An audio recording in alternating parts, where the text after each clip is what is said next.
Hey everyone, this is American Smokey, and today I will be discussing something that's always struck a chord in my mind. There are all these theories out there about where Pokemon came from, and these stories are even in the Pokédex entries. But if all these are true, then how can they evolve? Join me as we take a look through these origin stories and find out if they are even possible. I've always been fascinated by Pokemon theories like Gengar's Clefable Shadow and Kadabra as a boy transformed into a Pokemon. And even though I love these, I can't help but think, if all these origin stories are true, then why is it that other Pokemon evolve into these ones? So for this theory, we're going to assume that both the origin theories and the origins in the Pokédex entries are true. So to start off this theory, I will be looking into the Abra, Kadabra, and Alakazam chain. Let's take a look at this Pokédex entry from Fire Red. It happened one morning. A boy with extrasensory powers awoke in bed, transformed into Kadabra. Whoa, pretty spooky, huh? Now, so many of the Pokédex entries say that Kadabra is a boy that has been transformed into a Pokemon. But if that's true, then how is it that Abra exists? Abra is the pre-evolved form of Kadabra, so that would mean that Abra came first, right? Well, let's think about it. Let's say that there was a time in Pokemon before all the Pokemon existed. Got your attention, huh? Let's take a look at another Pokédex entry, this time from Emerald version. It is rumored that a boy with psychic abilities suddenly transformed into Kadabra while he was assisting research into extrasensory powers. Research, huh? Sounds like pretty much every superhero imaginable if you ask me. Okay, so here we have a science team and a boy with psychic abilities. Let's say at this time, the Abra, Kadabra, and Alakazam chain did not yet exist. So here we have this boy, doing experiments and stuff, and then boom, he's a Kadabra. Whoa.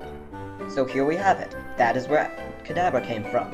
But wait, didn't the first one say that he awoke in bed as Kadabra? That is so true. Never fear, I have one more Pokédex entry for you.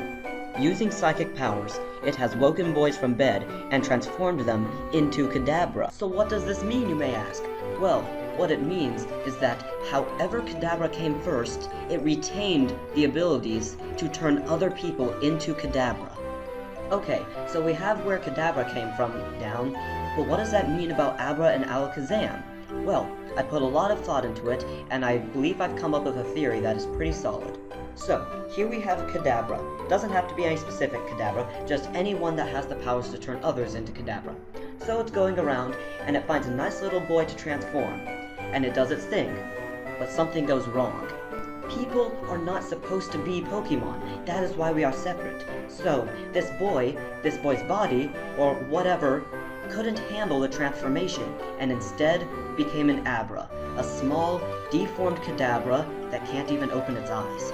And if it went wrong with this boy, who's to say it doesn't happen to a whole bunch of others? So, in the world, we have a whole bunch of Abras, which are pretty much Kadabras that couldn't handle the transformation. But, you're stuck as an Abra. That's just how it is. Over time, your mind, your body, the boy gets accustomed to being an Abra and then becomes a full-fledged Kadabra. But over this time, it's learned to become accustomed to this transformation, and it has created its own evolution. So, instead of stopping at Kadabra, it continues evolving, continues growing, and becomes Alakazam. Now, that doesn't mean that that is the only way that Abra and Alakazam came into this world. As we know, pretty much everything has the ability to reproduce, so, as with Alakazam.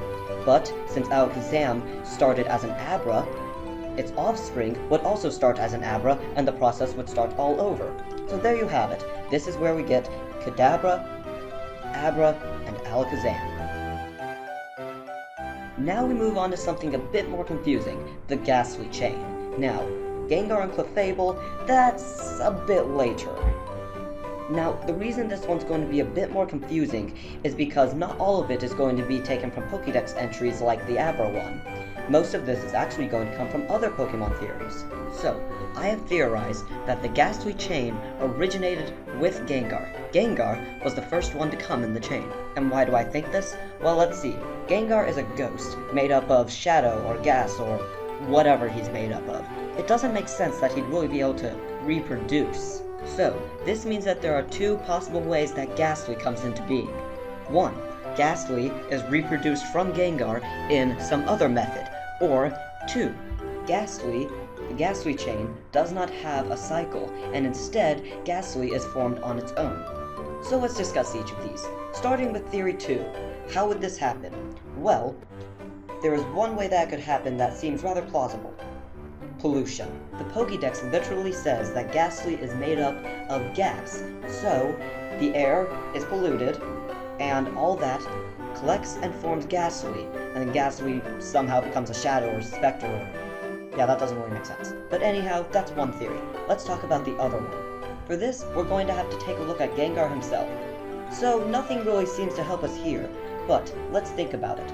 Gengar evolves from Gastly, and Gastly is composed mainly of gas. So wouldn't that be the same for Gengar? Imagine that the gas that Gengar is made up of is constantly seeping out of him, going into the air, and let's say that a whole bunch of this energy collected together, and that became Gastly.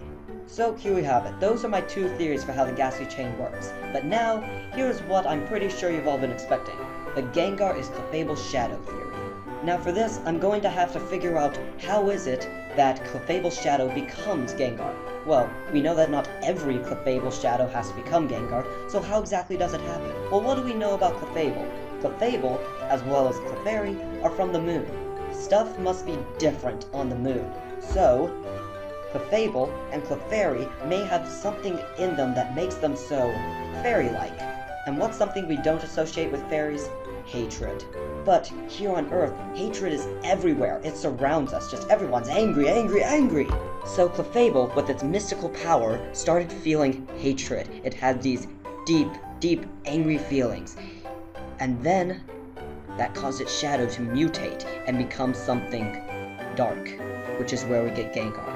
That is how we get Gengar. It is from the hatred of a Clefable. So, this is where it kind of gets confusing. So now we start with Clefable. Clefable gets angry, feels hatred, and its shadow mutates into Gengar and detaches itself from Clefable.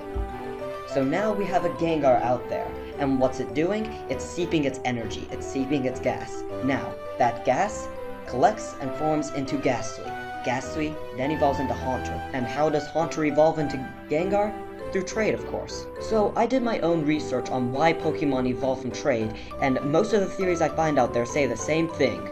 The neglect, the feelings of abandonment and loss from being traded by its trainer to someone else.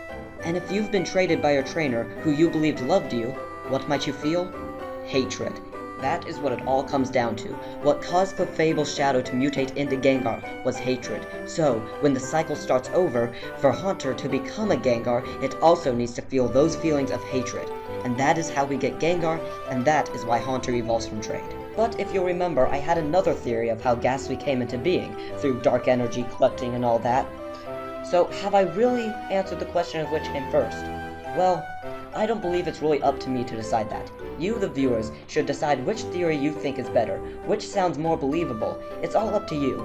Make your own theories, even. In fact, while doing my research, I found all kinds of Pokemon that have the same problem. Ninetales, Claydol, Bayonet. They all have origin stories that conflict with them having a pre-evolution. So, you guys can go out there and figure out how they came into being. Well, thanks for tuning into this theory, and if you liked this and think I should make more theories, leave a note in the comments. In fact, if you have a theory that you would suggest I do, I might even get around to it. And if you stayed through to the end, congratulations! Now you know the secrets of evolution and origin. The answer? They both are true. Both of them coexist. Whichever one came first, who knows? That's up to you to decide. Thank you all for tuning in to this video. This is American Smokey, and you know what? I will see you all next time.